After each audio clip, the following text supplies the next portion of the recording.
ఇక బులెటిన్లో డీటెయిల్స్ చూస్తే రాష్ట్రంలో కురుస్తున్న భారీ వర్షాలు వరదల విషయంలో సీఎం చంద్రబాబు నాయుడు అత్యంత అప్రమత్తంగా వ్యవహరిస్తున్నారు. స్వయంగా ఆయన వరద ప్రాంతాల్లో పర్యటిస్తున్నారు. నేరుగా ప్రభుత్వ కార్యాలయాలకు వెళ్లి సమీక్షలు జరుపుతున్నారు. ఈ నేపథ్యంలో ముఖ్యమంత్రి చంద్రబాబు నాయుడు కీలక నిర్ణయం తీసుకున్నారు. వరద ప్రాంతాల్లో సాధారణ పరిస్థితి నెలకొనే వరకు ఎన్టీఆర్ జిల్లా కలెక్టరేట్కు దగ్గరలోనే ఆయన బస చేస్తారు.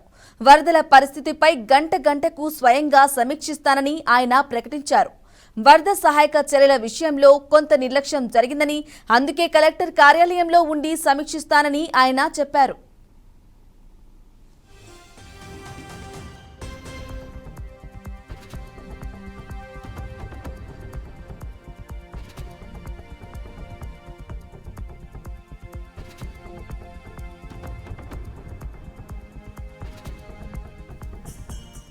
ఇక తక్షణమే ఆహార సరఫరా పంపిణీ కార్యక్రమం చేపడతామని ఆయన భరోసా ఇచ్చారు.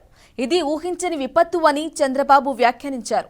వరదలో చిక్కుకున్న వారికి సహాయక చర్యలు అందిస్తున్నామని, లోతట్టు ప్రాంతాల్లో చిక్కుకున్న వారికి ఆహార ప్యాకెట్లు అందిస్తున్నామని ఆయన పేర్కొన్నారు.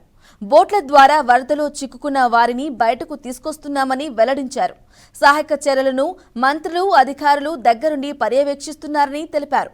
ఎటువంటి ప్రాణ నష్టం జరగకుండా చర్యలు చేపట్టామని, వరదలో చిక్కుకున్న వారిని పునరావాస కేంద్రాలకు తరలిస్తున్నామని, ప్రభుత్వం సకాలంలో స్పందించిందని ఆయన చెప్పారు.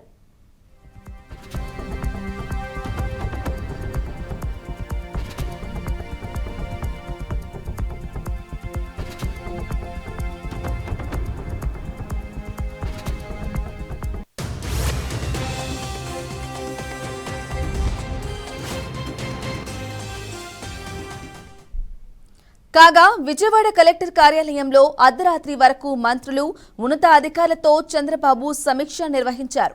తక్షణం విజయవాడ నగరంలో ఎన్ని క్యాండిల్స్ ఉన్నాయో అన్నింటినీ కొనుగోలు చేయాలంటూ ఆయన ఆదేశాలు జారీ చేశారు. తక్షణం వాటిని ఇంటింటికి పంపిణీ చేయాలని స్పష్టం చేశారు. మంచినీటి సరఫరాపై ప్రత్యేక దృష్టి పెట్టాలని అధికారులకు చంద్రబాబు సూచన చేశారు.